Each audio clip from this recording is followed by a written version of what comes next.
নমস্কার। কাশিদাসী মহাভারত আদি পর্ব গজকুর্মের বিবরণ। বিভাবসু সুপ্রতীক দুই সহদর, মহাধনে ধনী দোহে মুনির কোমর। শত্রুগণ করিল দোহার ভেদাভেদ, ধনের কারণে দোহে হইল বিচ্ছেদ। সুপ্রতীক কনিষ্ঠ সে পৃথক হইল, আপনার সমুচিত বিভাগ মাঙিল। শত্রুগণে বলিল অনেক ধন আছে, আপন উচিত ভাগ ছাড়ি দেহ পাছে। সে কারণে সদা তোমা হিতকণা নকই, তোমারই মঙ্গল তরে স্বার্থপর নই। বিভাবসু জ্যেষ্ঠ কহে এ ভাগ উহার, অকারণে দ্বন্দ্ব করে সহিত আমার। দোহাকারে এই মত কহে শত্রুগণে, বহুদিন এই মত দ্বন্দ্ব দুই জনে। নিত্য আসি সুপ্রতীক ভ্রাতে মাগে ধন, ক্রোধে বিভাবসু শাল দিল ততক্ষণ। যা কিছু তোমার ভাগ তাহা দিনু আমি, না লইয়া দণ্ড কর পরবাকু তুমি। নিত্য আসি বিসংবাদ কর মম মনসনে, দিনু সাপ গজ হইয়া থাকো গিয়া বনে। সুপ্রতীক বলে মোরে ভাগ নাহি দিয়া, সাপ দিল বল মোরে কিসের লাগিয়া। তুমিও কচ্ছপ হও জলের ভিতরে, দুইজনে দুই সাপ দিলে কো দোহারে। গজ গেল অরণ্যে কচ্ছপ গেল জলে, ভাই সহ বিসংবাদ কইলে হেন ফলে।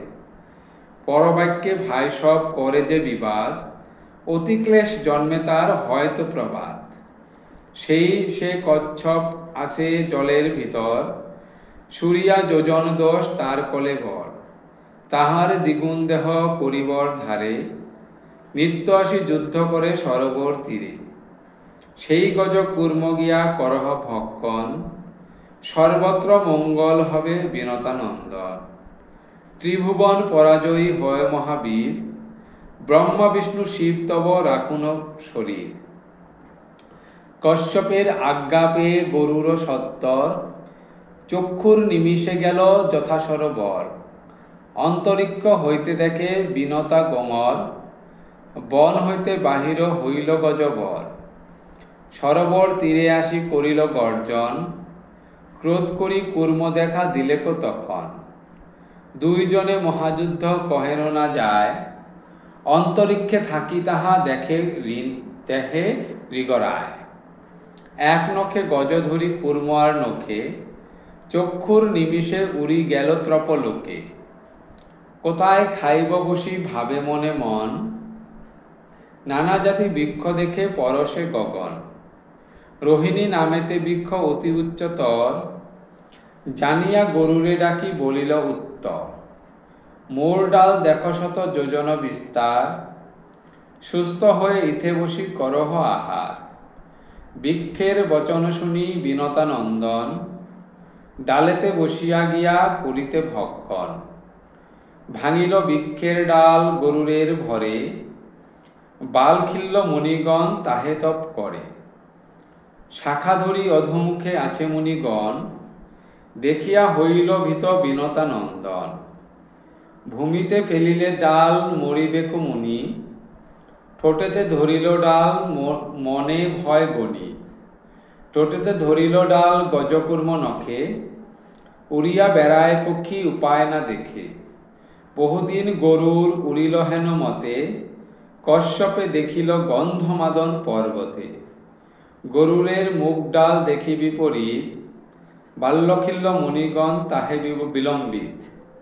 কশ্যপ বলেন পুত্র করিলা কি কাজ, হের দেখে ডাল আছে মুনির সমাজ। অঙ্গুষ্ট প্রমাণ ষষ্ঠী সহস্র ব্রাহ্মণ, উপায় করহ ক্রোধ নহে যতক্ষণ।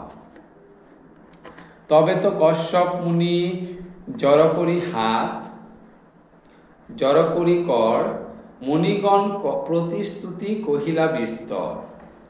এই তো গরুর করে সবাকার হিত, তে কারণে ক্রোধ তারে না হয় উচিত।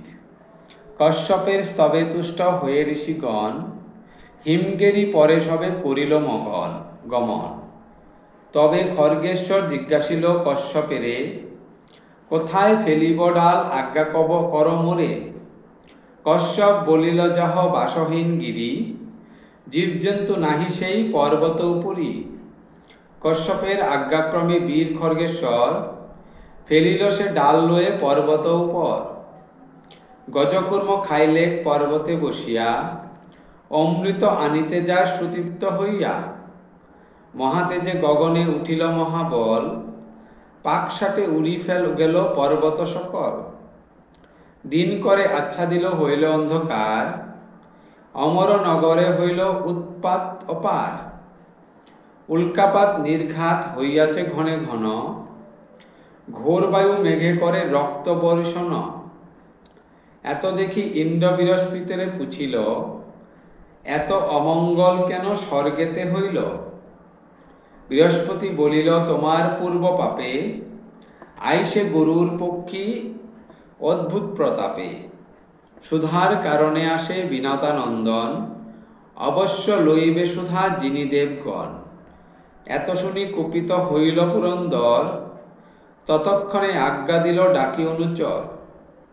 পাইয়া ইন্দ্রের আজ্ঞা যত দেবগণ, সসজ্জ হইল সবে করিবারে রণ। মহাভারতের কথা অমৃত সমান, কাশিরাম দাস কহে শুনে পুণ্যবান। ধন্যবাদ।